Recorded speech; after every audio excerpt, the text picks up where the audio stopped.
Welcome to the Georgia Show. Thanks for joining us this evening. And we have a packed show. We've got some big name guests and some really smart and important guests as well. I'm here with Bill Quinn. Bill, thanks for joining me tonight.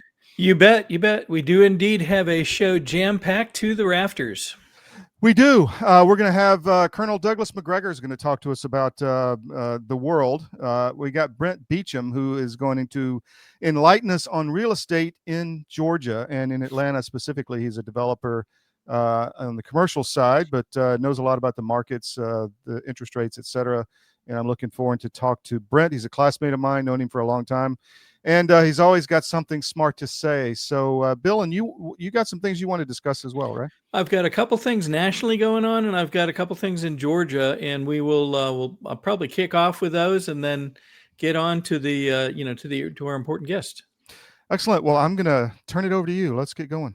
Do we want to remind people to help us as we? Oh yeah, we could do that. Yeah. I've been working constantly and just came into the show, and Bill is kind of keeping me in check. So please sign up for our no ad subscriptions. We really appreciate that. It's a big help. We have a lot of expenses. We are doing stuff all over the world, literally, and this helps us pay the reporters, pay the travel expenses, pay all this stuff that needs to get done, and it's a big help to us. So go to the top right corner of cdm.press or any Georgia or any site, especially the Georgia Record, and it says subscribe with no ads, and that's where you can sign up and subscribe. It's $10 a month or $100 a year, so that really helps us and keeps us going. And I need your help to also sign up for subscribe to our social media, CDM1 on Rumble and on YouTube. Please, if you even if you don't watch us on YouTube, sign up and just subscribe to us on CDM channel there, because it helps us grow the numbers. It makes us more reachable to people and better able to get our word out. So there you go, Bill. Back to you. Okay, very good. Well, let's kick off. The last 48 hours have seen some extraordinary developments, and it goes back to Mr. Kirill Dmitriev, at least in part. Remember, we mentioned him in the last 2 weeks. He has had some very interesting posts where he's backed up Trump. He's posted some things that ask some very interesting questions. And he is the special envoy for Putin himself. And yet he appears to be acting as a friend. Maybe there's a message there. So just in the last 12 hours, we learned this. Mr. Dmitriev reposted this note from Anna Paulina Luna, a rep from Florida. She writes, "I have received a hard copy of the report on JFK's assassination from the ambassador of Russia.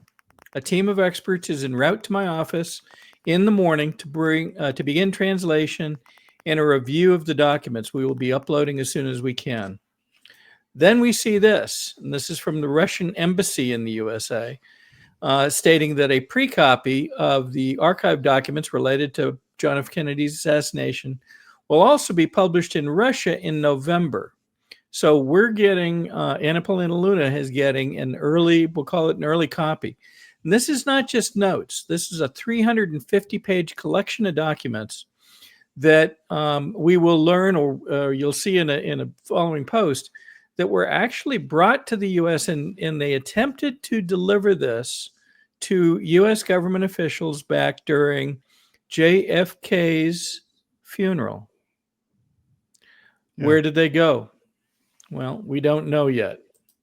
And then this update from 21 hours ago, I am uploading the files. She's uploading them to the people that will be analyzing them.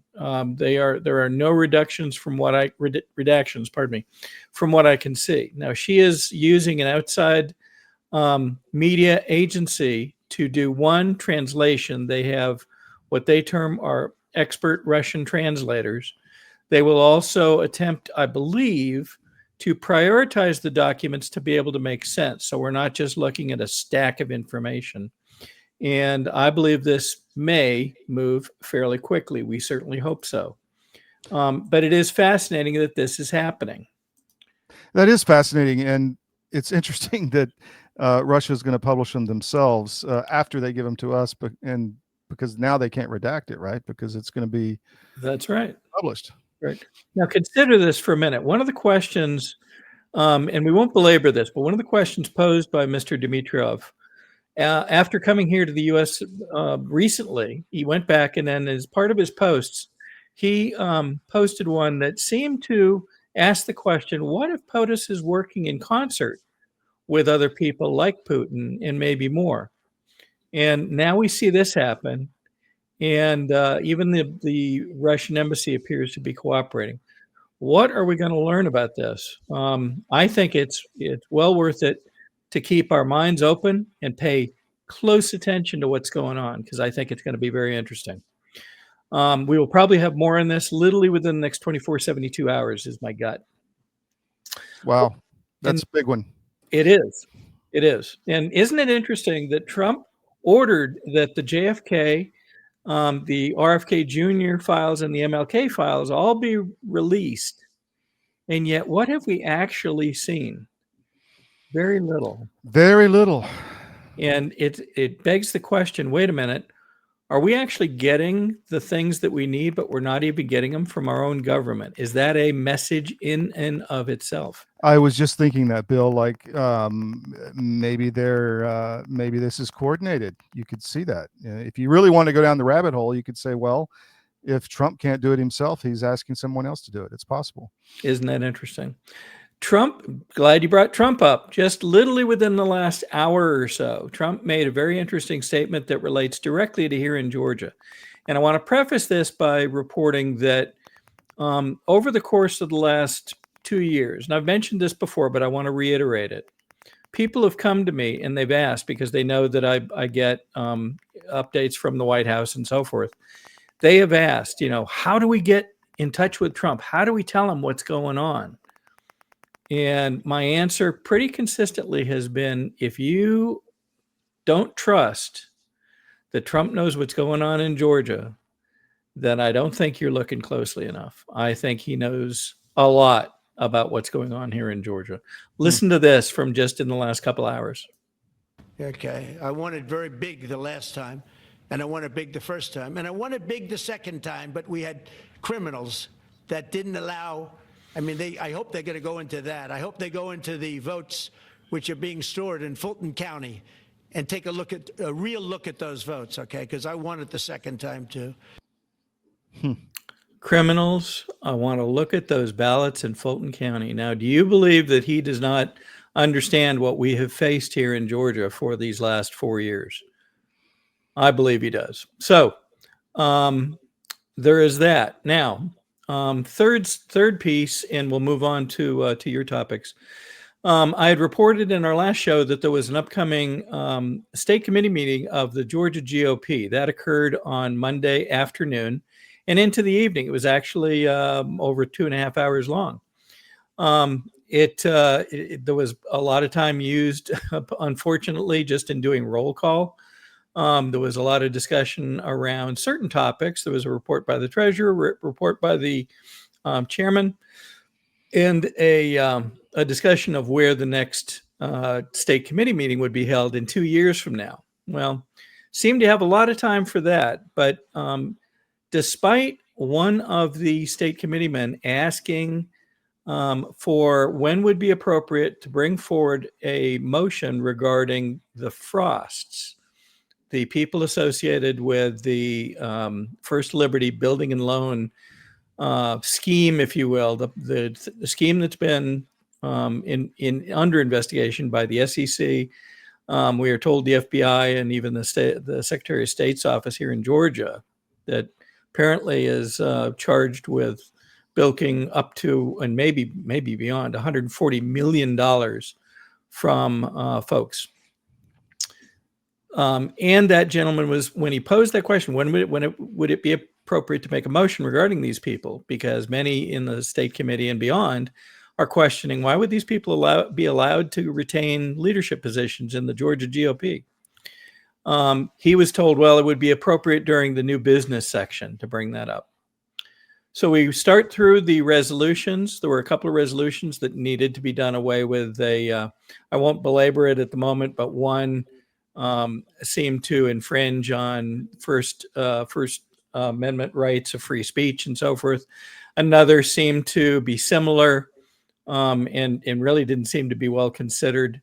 The gentleman who had proposed the second one, which would have removed certain people and potentially removed David Cross, rescinded that and took it off the table, and apparently is going to reconsider it for 30 days. We'll see what happens there.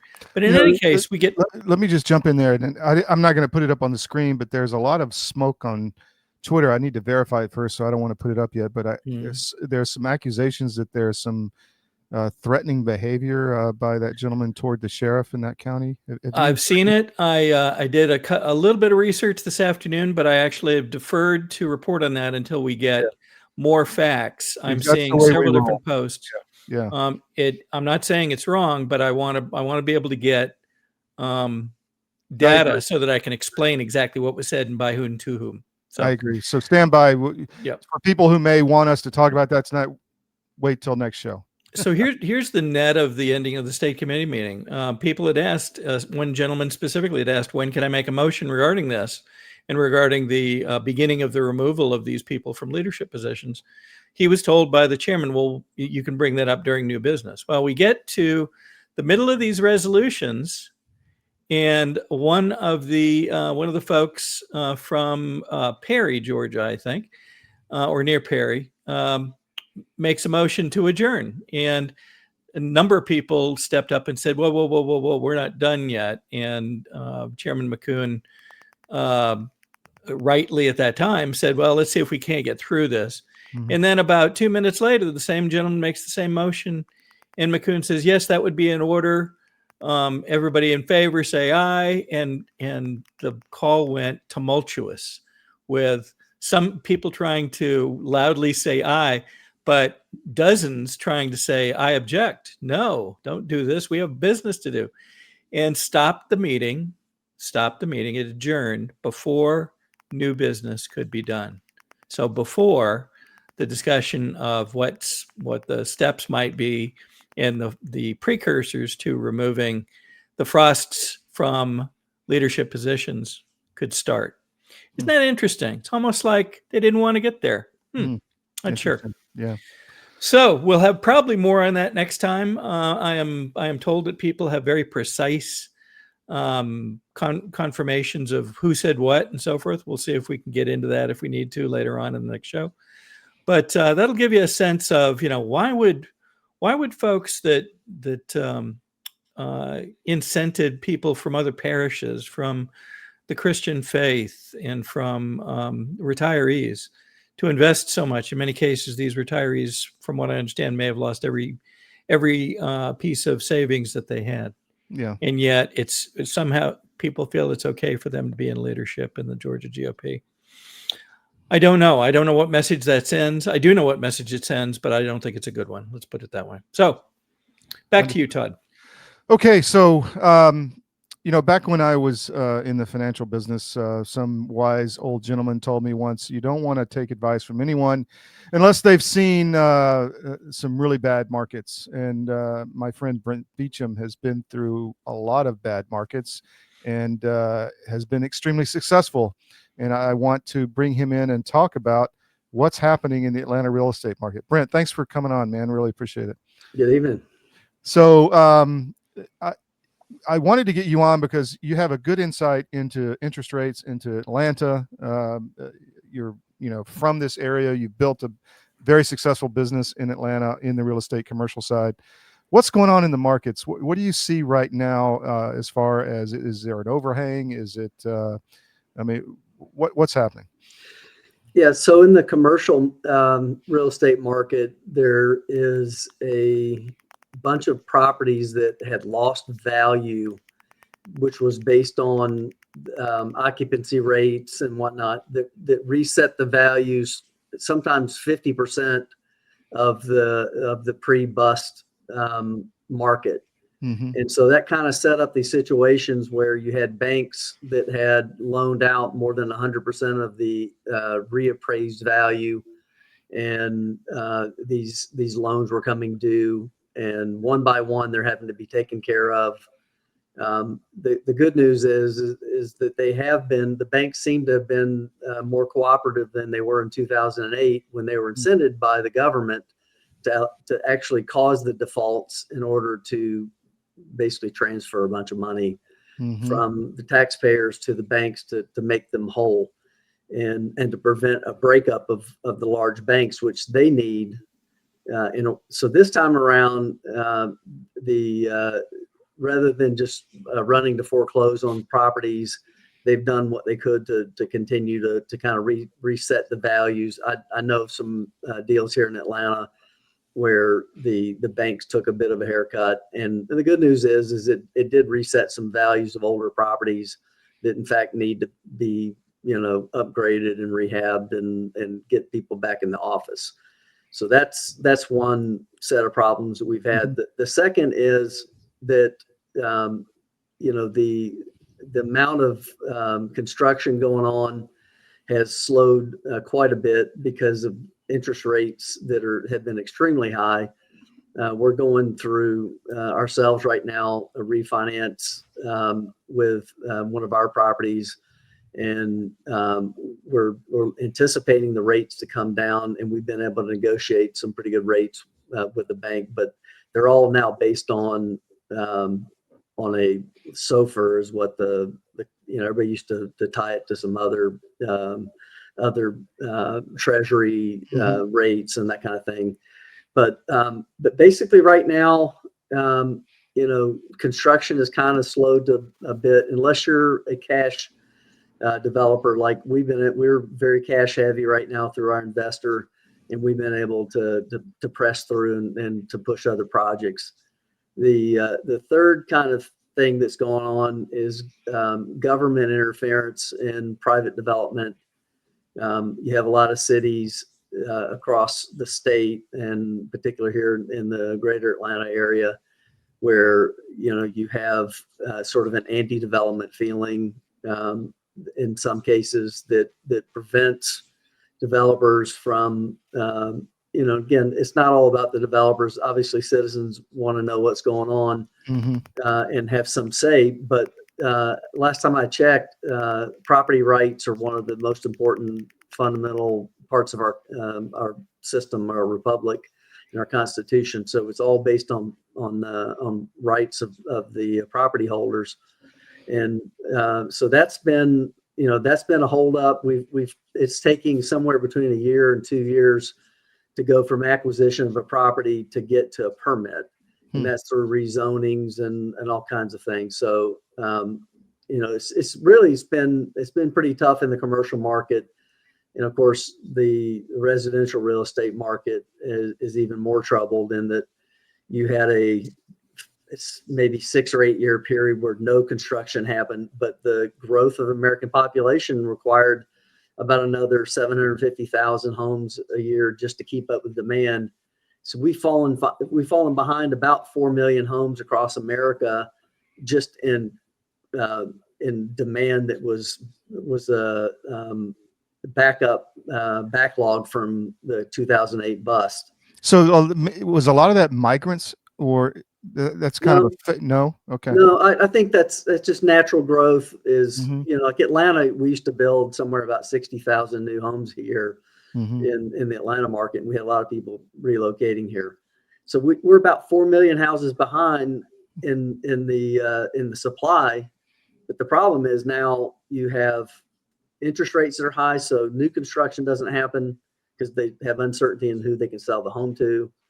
And then you have people who have, like a 2.5% mortgage who are saying, well, we'd like to downsize, but my next mortgage is going to be 6.5 or 7%, which prevented them from moving unless they just absolutely had to move. So real estate's really, really been gummed up. And I think that's one of the things when the Fed has been really obstinate in lowering rates, it's one of the things that I think they just completely misunderstand, that the impact that it could have to continue this at this rate. They need another at least 0.5% or lower in the next meeting in order to kind of unjam things in the market. Let me ask you about there's a big and you're mixed use primarily, right? Right. Yeah. So multifamily housing or kind of the low income housing market, you see it everywhere across the country. There's a big push to bring in a lot of this like apartment housing. I don't know the Right. correct term, and you build it on the outskirts of the house, but or the city, but in sometimes they're getting land in the middle of the city, like up up in Connecticut. This is, you talk about government interference, or Right. they're interfering in the towns. The state government's forcing the towns to allow some of this big housing, multi-housing zoning in the communities, and it's destroying the communities. I mean, do you have any insight into that? It's the same idea of Section 8. Wherever Section 8 happened, you could look any city in a surrounding area around that has been devastated over time. College Park in Atlanta, East Point in Atlanta had a lot of Section 8 housing, and it literally destroyed that local market. The city of Atlanta now does the same thing. They require in any kind of big project that you have a certain percentage based on the level of income that you're setting the price at for the rent. And so you might have a lower percentage if you just of low income housing if you make the rate much lower than the going market rate. The problem with that is that they set those rates for 10 years. At the end of 10 years, they just they kick people out and put a market rate person in there. So all they've done is kick the can down the road. And in fact, what the developers do in a lot of cases is they just minimally finish those spaces because they know they're going to get trashed.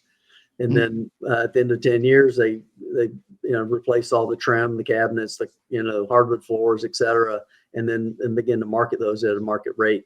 The one of the big projects that got stalled in the COVID era was Microsoft here in Atlanta had bought 85 acres in the western West Midtown area, which is really a blighted area, and the city kept asking them for one more thing that all had to do with providing food, services for local.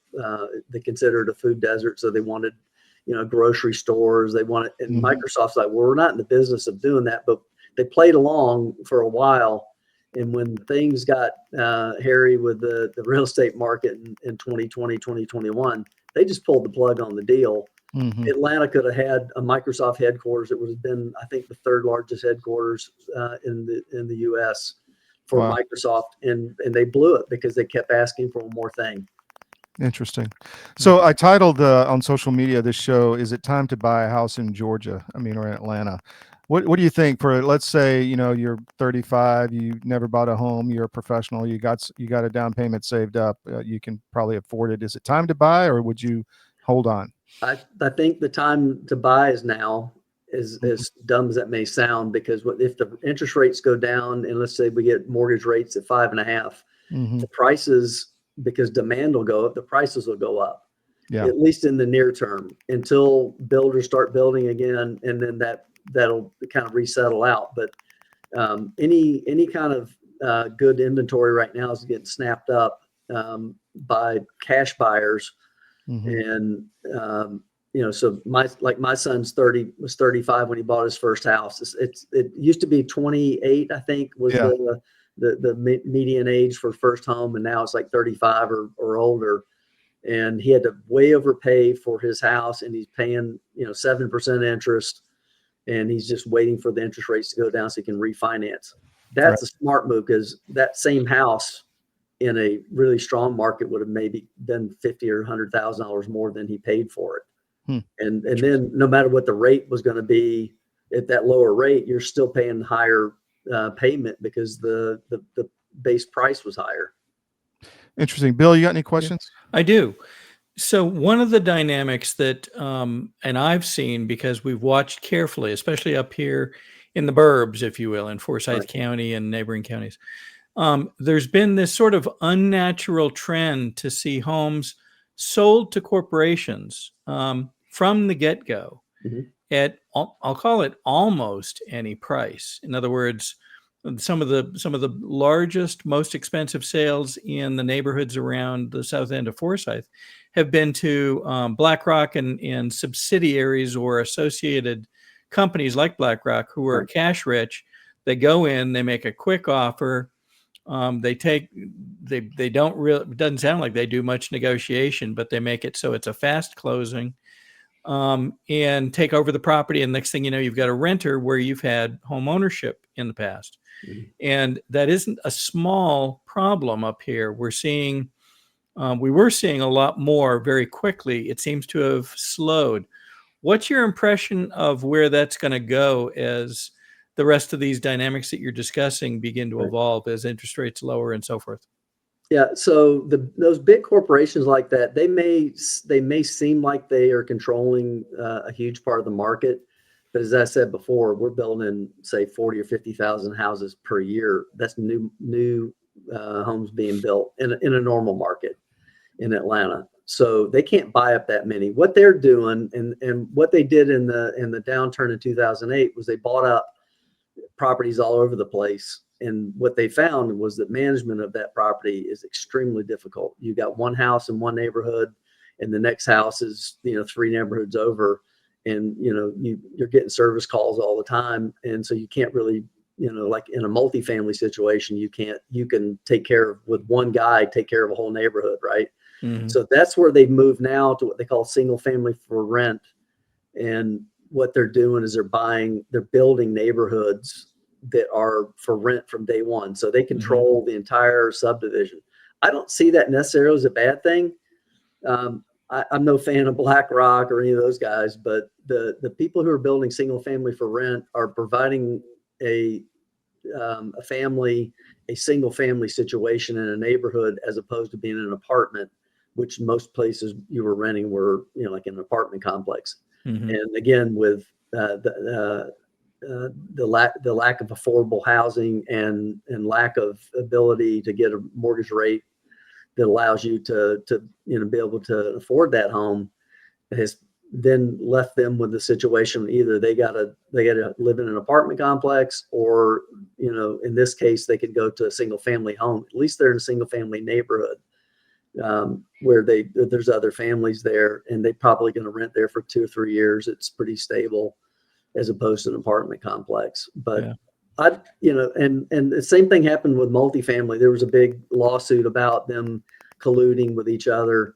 And if you look at the 10 biggest multifamily owners in Georgia, including some of the big guys like BlackRock, the total of the top 10 in size control less than 10% of the total multifamily in Atlanta. So it's really not as impactful as you think it is. Okay. One of the other dynamics. They are evil corporations. The big E. The other dynamic, and it really plays out in I'll call it the successful counties of Georgia. And we've got a number, there's Cobb and Forsyth and Hall and others. There's an astronomically high rate of property tax increase beyond normal reason. And it isn't just numbers of residents. It isn't just services. There seems to be some really bad decision making going on, and I'll focus on 2 areas. One is many of these towns seem to be building these Taj Mahal municipal buildings, city halls, county courthouses, jails, and others that are just very expensive. I'll give you an example. Forsyth County made the decision, probably unwisely, to build a $150 million new building supposedly for the county commission and their associated departments. However, $150 million divided by the number of people in Forsyth County is about $500 per person, including kids. Maybe not the dogs, but the kids. And then it turns out they knew, or should have known, a year before making that decision, that building can't be used for county commission votes. It's outside the seat of the county. And yet they contracted it. It's almost finished. That money's spent. And you see these Taj Mahals going up in many of these counties. and you see property tax increase rates that are in the 30%. Some I think we might broach 40% in Forsyth over I've forgotten how many years. But just imagine what that's done. Somebody moved here thinking, wow, what an efficient place to live. And now the tax rate is almost tripled what they were paying before. Right. It's bizarre. Do you see anything that can change that trend other than, wisdom applied to our county leads? What do you Right. think?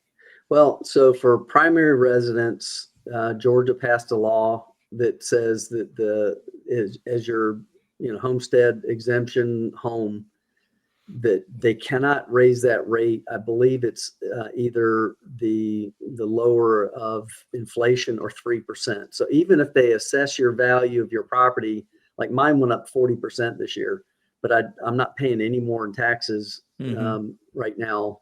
Not much more than I did the previous year because of that rule. Now I go to sell my house to somebody else. Guess what?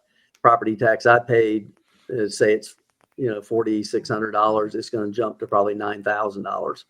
So that the next guy who's buying is certainly in deep trouble from that perspective. But until voters are willing to get out and vote and get educated, I'm sorry, but these guys are going to continue to do that.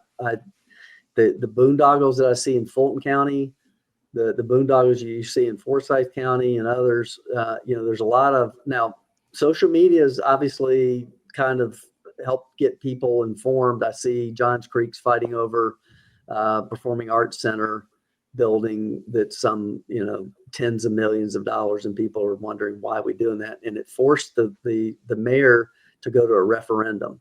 So there's on their vote that started early voting started Tuesday. It's a referendum item in Johns Creek. So if people can get together, and in Forsyth County is like one of, that's the good old boy county.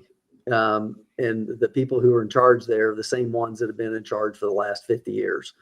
And it's their, uncle or their brother or their son or somebody that's the next guy in line that takes over, and they just keep doing the same things over and over again. Yeah.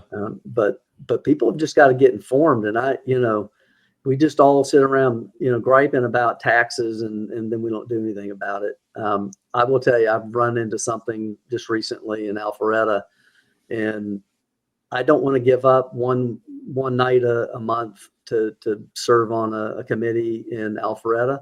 But my intention is after this election, I'm going to volunteer myself to be on one of these boards because I see unprofessional, behavior from people on boards. And again, for the good of my city, I'm just going to have to get up and take off one night a month to go sit there for a couple of hours and listen to, so get involved, get organized, get people to call their, county commissioner or their city councilman or whatever. If you're not involved, you get what you deserve, I think. Let me ask you one last question, Brent. When my mother passed earlier in the year, we went down to a funeral in Pascagoula area, and we got an Airbnb for the whole family, big house, lots of bedrooms, and we realized it had been redone, and the owner was Chinese. And it seems like that I see this a lot where they buy these, properties, they fix them up, not like luxuriously, but just so they're functional. And then they rent them out, short-term lease. I see that a lot across the country. Is that a thing that's happening on the corporate level, or? There's always been a lot of foreign investment, and I think, given the nature of the Chinese communist government, there should be. I just think there ought to be a ban on any kind of, government-related corporation from investing in real estate in the United States. I wish that Trump would, in this negotiations that we have with China, if they don't go our way, we need to start hammering down on them because they're taking up land and taking up properties. And again, if you have the full might of the Chinese, government behind it, you can afford to buy anything. Yeah. Okay. Thank you, Brent. You got anything else, Bill? No, that's good. Thank you very I much. really appreciate your time, man. Very helpful and insightful. Take care. Anytime. Take care. Thanks. Bye. All right, let's pay a few bills. The holidays are coming up. You got to stuff that stocking. I got some ideas for you. One, Nucleo Boost in the capsule form. This is, you can get it in the powder form, but this is the capsule, obviously. And let me just bring up the CDM Nutrition. You can get them there. Everything you need for that somebody who maybe needs a little more nutrition help at the cellular level. Nucleo Boost tablets, get the monthly subscription, fits right in a stocking. And that's that at cdmnutrition.com. Now, if you go to the wellness company, twc.health/CDM, promo code CDM, Ultimate Spike Detox fits right there in the stocking, and can help anyone who's been vaccinated with the COVID vax remove a lot of the spike from their blood, which we don't really know. We do know that there's some bad effects of the spike protein. There's suspicion on turbo cancers and other things. This is proven to get rid of the spike protein. Also, cdmalp.com. That's cdmalp.com, a sleeve of about 6 Alp containers. Looks really good. A magazine of Alp to go in the stocking. Hold one of those bad boys up, Bill. There you go, man. Put about 5 of those together. Fits right in the stocking. That's cdmalp.com. Let me throw that up here. That is cdmalp.com. So those are great stocking stuffer ideas. And I'm going to move on to our next interview, Bill, unless you got anything else to add. No, please do. So I sat down with Colonel Douglas MacGregor today. We'll see if we run the whole thing. This is about 40 minutes. We may break up half and then the other half later in the week. But here we go. Hope you enjoyed. He's got some really good insight on what's happening globally and nationally that impacts Georgia for sure.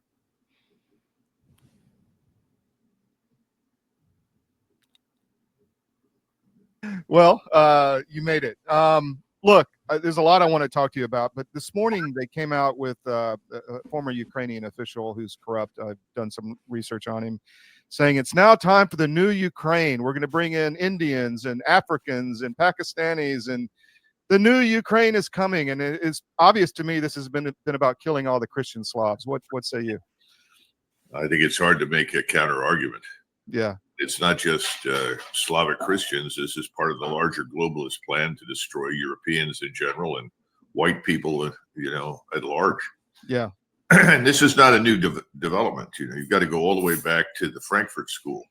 I don't know if you've discussed that with your audience or not. Are you familiar with it? I am. We haven't gone into it deeply, so go ahead.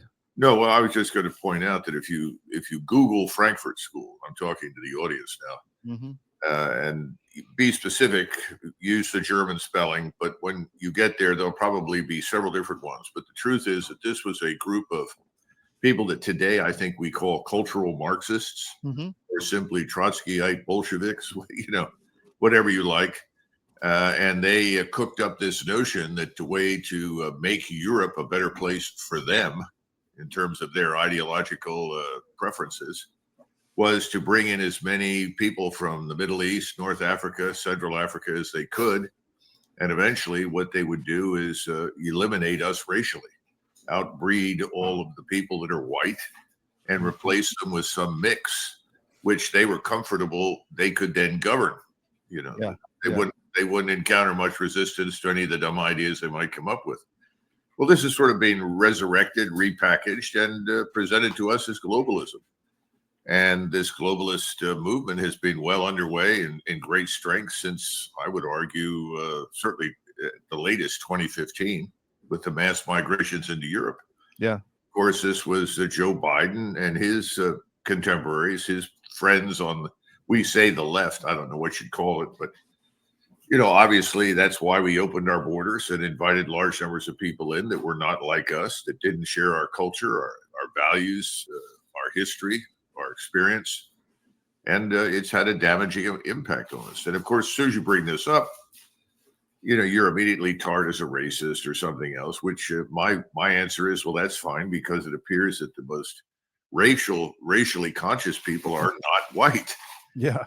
I grew up in a neighborhood in North Philadelphia where it became almost universally black. And let me tell you something, racial identity was very, very important to all of the people that I grew up with that were black. Yeah. So, wake up, smell the coffee. We live in the real world. religion, language, culture, race, these things matter. And what you're talking about in the context of Ukraine is a perfect example of that. Kill off the core population, destroy the gene pool, then then go ahead and encourage everybody there who is truly Ukrainian to leave the country. And then we can bring in others to replace them. What a wonderful idea. And this is what we have been bankrolling. This is what we've been supporting in the form of Mr. Zelensky, who is frankly an archetypal Bolshevik. Yeah. We're castigating and attacking the Russians for fighting it. That makes no sense at all. So you mentioned Trump. What does he know? I mean, where are we on Mr. Trump, President Trump?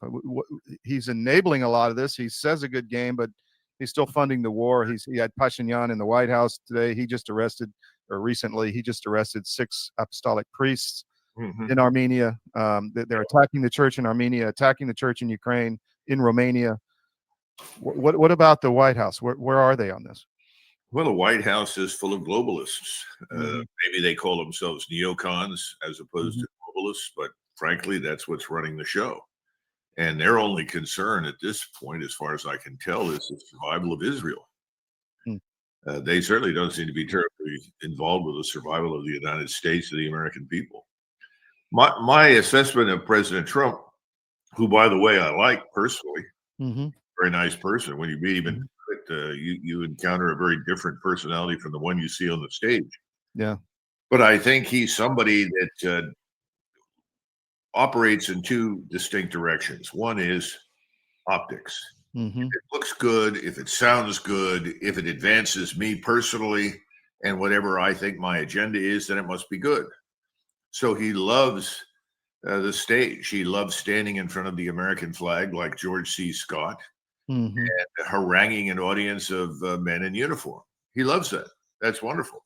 He was a little shocked when he walked onto the stage after Hegseth made his remarks, and no one applauded or cheered him. It was very strange. I guess he knows absolutely nothing about the professional military. And when the commander-in-chief comes in the room, you stand at attention, but you don't cheer and applaud anybody. This is not a political rally, but that's what we effectively saw. So that's one side of him. So what you saw in the Knesset over in Israel is another example. Here's the big stage, lots of applause. He gets to stand up there and wax eloquently, if you want to call it that, about his views and the people he knows. That's one part. The second part is that he tends to equate edicts, things he directs, with action. Oh, I told them to do this. Well, unfortunately, we live in a world where if you don't check to ensure it's actually being done, you may discover not much has happened. So, when you look at the border today, is it improved? Absolutely. The massive influxes are not occurring. But is the border really secure? Answer is no. The human trafficking, the drug trafficking continues. Much of it moves through the legal ports of entry, which is disturbing. But it's pretty tough when you're dealing with a drug cartel that can pay all the customs officers $30,000 extra every month to turn a blind eye to anything they want to move in or move out of the country. So you have trucks coming out of the United States that are loaded with cash from the top to the bottom. No one stops them, lets them through. Then the truck comes up and who knows what may be in it. If it's important and they've been alerted ahead of time, which is usually what happens, they get through. The coastal waters are not secure. The harbors are not secure. Our airports are not secure. And then there's this notion, well, we're going to go bomb Venezuela or attack Venezuela, and this is going to contribute to the war on illegal human trafficking and drugs. Not much. It's a distraction. It's not even a major hub. The major hub is Colombia. Do you think that's what that really is about, though? I think it's more about the Maduro regime itself. What do you think? Well, I think it's part of it. To be perfectly frank, I just wrote something that should be out on X, I hope soon.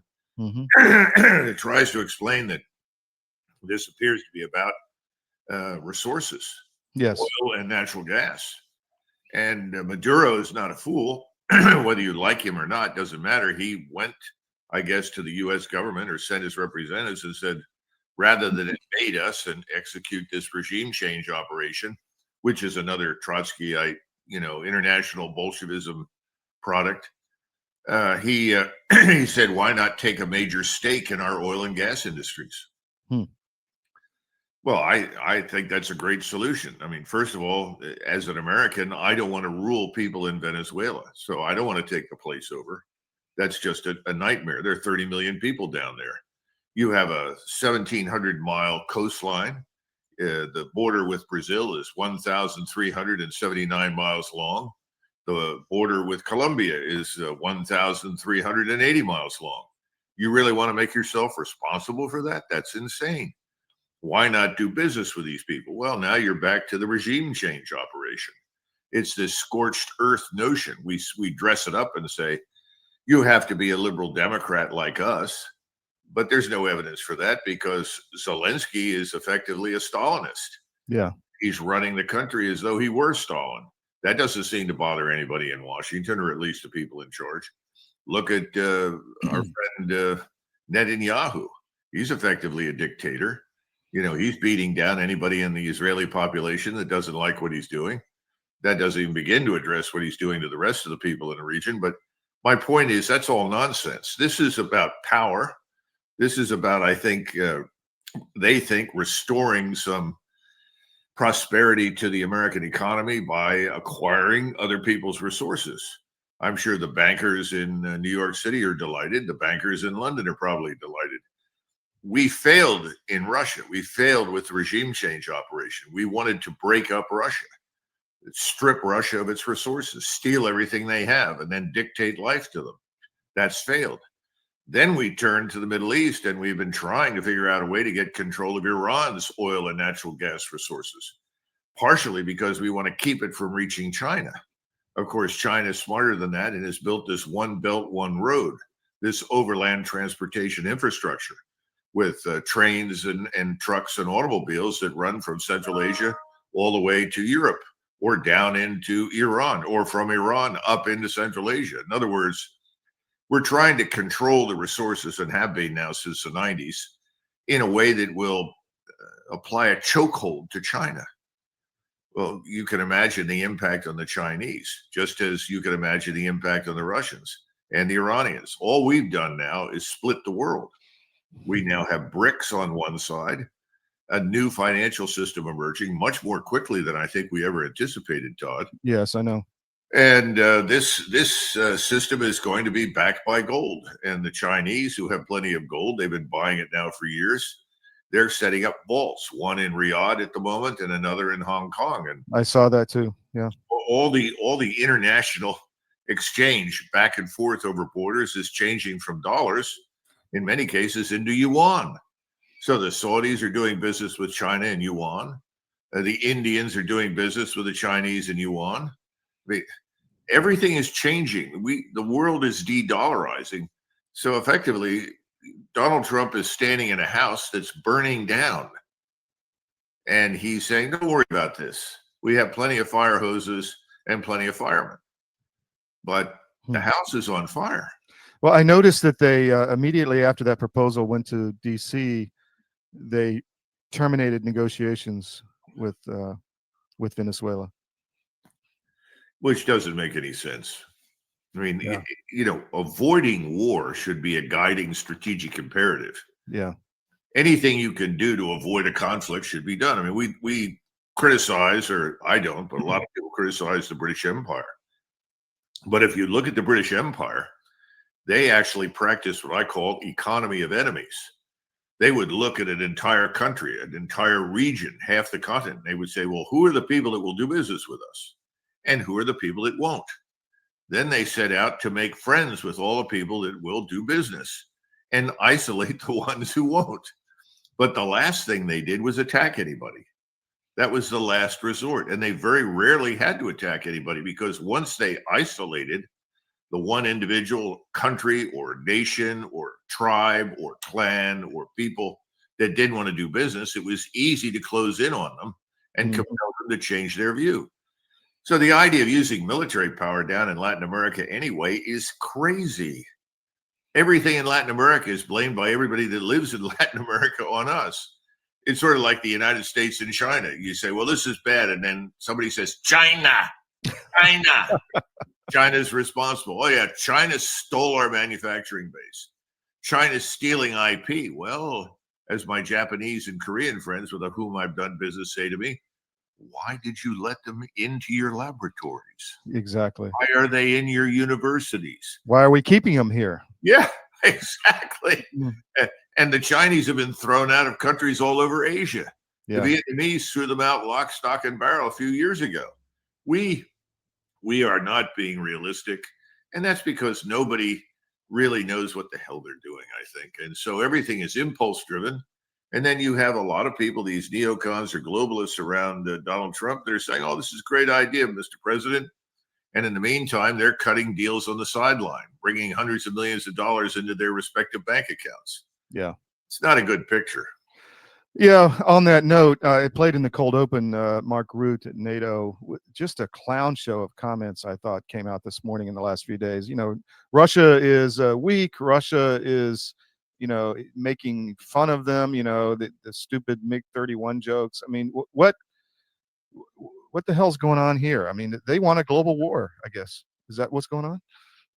I think there are a couple of things that are going on. One is they don't really believe that the Russians will respond. Whereas I think their view is, and they have some evidence for this, that the Russians don't want a war with us. Well, they don't. They're very intelligent, prudent people. We should not want a war with them, but we certainly are giving a good imitation of it. So that's part of it. The second part is there's a certain amount of self-deception involved. In other words, if you continue to profit because you are on the team with all of the other people that want to drag us into the pit, so to say, and want war with Russia, and your bank account is filling up, you're benefiting from deals. Mr. Rutte is not going to retire to oblivion when he leaves. He's going to retire to a very comfortable existence. So did Stoltenberg. All of these people are in that game. Well, they're cooperating with the globalists and the neocons that are running the show inside the White House. And if you're willing to cooperate with this sort of globalist agenda, you can make a lot of money right here in the United States. There are all sorts of financial firms in New York City that will reward you with huge quantities of money. I mean, there are reasons that Dave Petraeus is working for KKR. Yeah. There are reasons why Jack Keane comes on and says what he does. You have to look where he's associated in New York. In other words, these financial interests permeate the United States and its society. It doesn't do anything for the American people. It doesn't do anything for the average American, but it certainly does reward their sort of obedient servants when it comes to the global agenda. And then you have Kellogg, who's got a daughter with an NGO in Ukraine, you know, that makes money on the war continuing, and he goes over. I mean, it's just up in your grill, as they say. Well, he says the Russians are weak. The Russians are incapable. You know, they make these comments. Well, look, they haven't moved very much, and they're not really controlling all of Ukraine. Well, here's the newsflash. They don't want to control all of it. Why would you? Yeah. Yeah. I mean, they don't want to be responsible for Western Ukraine, and they know the Western Ukrainians from their history don't want to be ruled by Russians. By the way, they didn't have a very happy relationship with the Poles when the Poles ruled Western Ukraine. Yeah. The Western Ukrainians are a pretty stubborn lot of people. So the Russians don't want to have to do business with them. They want them to be neutral. They don't really care what they do in Ukraine as long as it's not threatening them. And they would like a neutral belt between themselves and NATO. Not an unreasonable request, in my judgment. No, it's not. When I was at SHAPE headquarters in 1998-99, Ukraine would occasionally come up for discussion. And the joke was, where does Ukraine begin and Russia end? Because half the Ukrainian troops that you ran into spoke only Russian. And I knew a few words of Ukrainian because I grew up with them in North Philadelphia. And they said, I would speak to them in what I thought was Ukrainian. They would look at me and they would say, that is Western Ukrainian. That is not Ukrainian. I mean, it's going to be a war. Yeah. I mean, it's just ridiculous. And that was the first part. Second part was Ukraine has an important mission. It puts 500 or 600 miles between us and NATO and the Russian military establishment. That's their mission. So we've destroyed all of that with this NATO expansion, which is really part of this larger global agenda. Well, and people don't realize that Vladimir the Great came from Kiev. I mean, it was Kiev and Rus before. That's where Russia came from. So to have this war is just insane, in my opinion. Let's talk about the big kahuna in the room, the tomahawks. Medvedev came out yesterday and said, "You know what? These are nuclear capable. How do we know if one's coming in if it has a nuke on it or not, or a dirty bomb, or that Zelensky put in there, or whatever?" I mean, a good point, right? It's a legitimate point. Mm-hmm. Now, I would point out to your audience that President Trump or one of his underlings has said that we're looking at 20 to 50 Tomahawk missiles. Now, we have to understand that not all Tomahawk missiles are the same. Sure. Because some missiles are fired from aircraft, some are fired from ships. And then you have a small number that have actually been designed to be launched by the U.S. Army on the ground. I saw that. Mobile launches. Trucks. Yeah. Now, the problem with the missiles that the U.S. Army has is that they've been modified for ground launch, but more important, they have a different warhead. Mm. I don't know how many of those warheads we actually have. If somebody said between 20 and 50, my suspicion is not very many. That's the first thing. Now, the second thing on nuclear weapons, it would help a great deal if Mr. Trump would say publicly, I will not under any circumstances initiate a nuclear strike on Russia. Off the table. Forget it. Yeah. Remember when Biden first started talking about helping the Ukrainians and somebody said, what about F-15s? He said, that's off the table. That could lead to a global war. Why? Well, it has the capacity to deliver a nuclear warhead. Then other questions came up. Well, what we would benefit from terribly at this point is from the president simply saying, we will not use a nuclear weapon, period. Now, whether or not the Russians choose to believe that based on our track record, that's another matter. Yeah. But I sure as hell think that would help. But I don't see any evidence that that's coming because I think that the opposite is likely the case. Somebody's telling him, well, Mr. Trump, let it be ambiguous. Let them worry about that. And he probably sits there and says, yeah, that's right. Yeah, we'll not help. We don't want to help them out. Let's make them worry. No, Mr. President, let's not make them worry. Because there are lots of people in Russia right now that would love to nuke us. They hate us for everything that we've done to them. The one man who is the adult in the room and exercises tremendous restraint over all of that is Vladimir Putin. He does not want a war. He understands what that means. His family lived through the siege of Leningrad. He knows what war is. So no, he doesn't want a war. But we're not thinking in those terms. We're meddling. We're playing. There is no strategy. There are just tactics.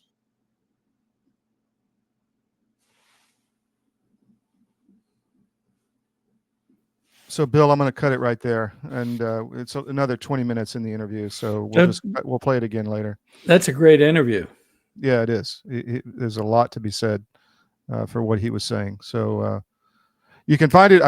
We did it on the Skiff this morning, and we'll release the whole interview on CDM, but we'll play the other half of the interview maybe Sunday and finish it up if you want. That sounds great. Anything else for you or any comments? No, other than, just listen to Trump. I take a lot of encouragement from his note and comment regarding Fulton County, and I just have that feeling that truth is somehow on the way. So we will see. I think you're right. Thank you, Bill. I'll let you close it out. Okay. We will see. Well, let's see. We'll see you tomorrow morning at 10 a.m. 10 a.m., 10 to noon, Monday through Friday on the Skiff. We've got, well, let me just check who we have tomorrow. It's booked show. We have, big drop tomorrow morning from Jeff Bongiorno and Chris Gleason on election fraud in Palm Beach County. And then I've got an issue in Newtown, Connecticut with Marxist infiltration. And then Ash Epp from the Colorado show will talk about election fraud in Colorado. So it's going to be a big election fraud day on the Skiff, 10 o'clock tomorrow Eastern. Thanks, Bill. That's great. We'll see you next on the Georgia show on Sunday afternoon at 2 p.m. Thanks for being with us.